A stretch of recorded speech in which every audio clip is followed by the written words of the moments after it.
Hello, my name is Jessica Knight. This is the Relationship Recovery Podcast. No fancy intro today, and that's because I received a question last night that I wanted to answer. And I've been soliciting 4 questions on TikTok at Emotional Abuse Coach and Instagram, also at Emotional Abuse Coach.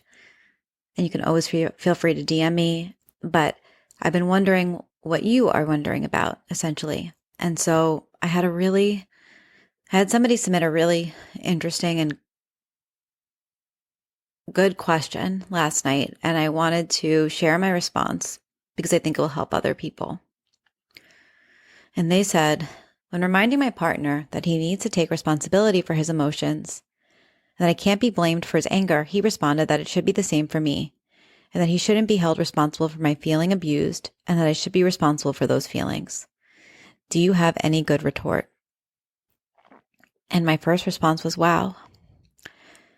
And then I said, if you feel hurt and abused and the writing's on the wall, that is your proof, which I was basically saying, if you are reading signs, if you see the signs, believe them. And they followed up. I know there's no real point explaining, but how does one actually explain the difference? Like, I know it's absurd, but he really looks at me like, well, then why should I be responsible for how you're feeling? And I was sitting there and I was staring at this question and just thinking, I really want to be able to help this person and give them something to say. Even if they can't say it to that person, or even if that person is not going to hear them, what can they say to themselves so that they have the clarity? And so I responded with this. It's a choice to be angry. When we get angry, we can look at our behavior and ask ourselves if we want to be angry. We can tell our partner our triggers, but at the end of the day, we are the ones who are responsible for our rage. And what I meant by that was, if somebody's getting angry and they're saying that they have no control over their anger, it just comes out when we do certain things, they are not emotionally intelligent enough to handle their emotions, and they're also not working on them. If I had an anger issue, I would seek help for it. If I had actually with any emotion, like there was a time period in my life, it's not happening right now, that I was getting upset often, like very emotional. And I did seek help for it. I did not want my first reaction to be emotion all the time. I wanted to have some other emotions. And so then I followed up with, when you feel abused, it's based on behavior. No one would choose to be abused. It sounds like when you bring it up, he denies it. But you know how you feel when you're loved and validated. And he sounds like he's in denial. He's acting as if he has not been abusive, not has been controlling, and did not cause harm.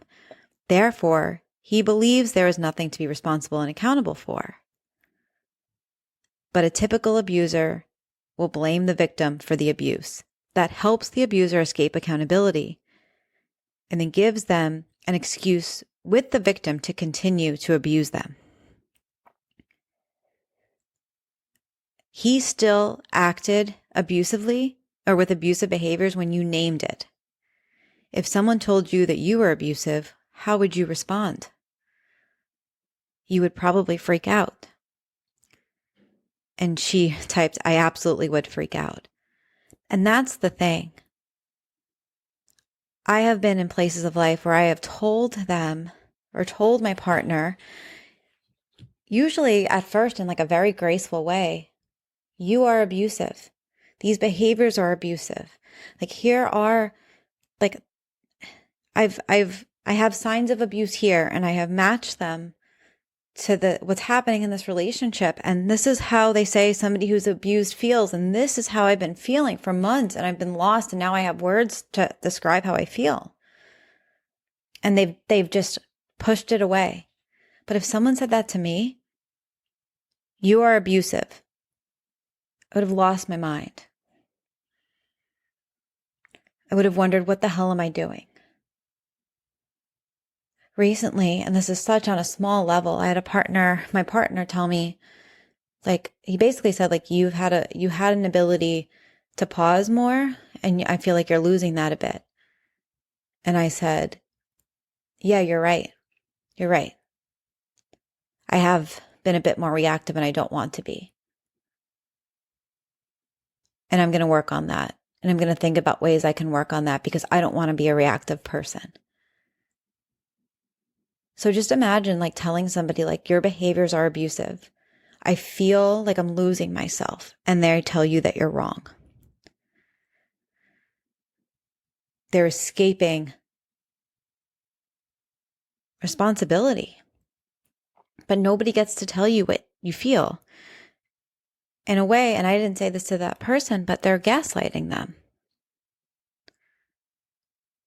And it's completely just pushing away the responsibility that they have. It's a choice to be abusive. It's a choice to be angry. And if you want to learn more about that, I highly, highly, highly, highly recommend that you read the book, Why Does He Do That? By Lundy Bancroft. There's a free PDF online, and I will post that link in the show notes, so you can just go click on it. So you don't have to go buy it. It's not very expensive on Amazon. If you do buy it, I'll post that link too, so you have it. I actually listened to the book and I loved it. I liked listening to it. I found myself having 99 aha moments. But read that book, educate yourself, and just start reminding yourself over and over and over again, I am not responsible for his anger. I have the right to my own feelings. I hope this was helpful. Thank you to the person who sent in the question.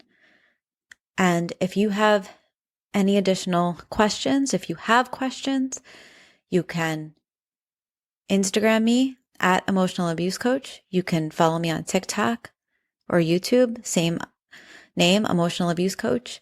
You also can email me, Jessica at jessicanightcoaching.com. Thanks for being here.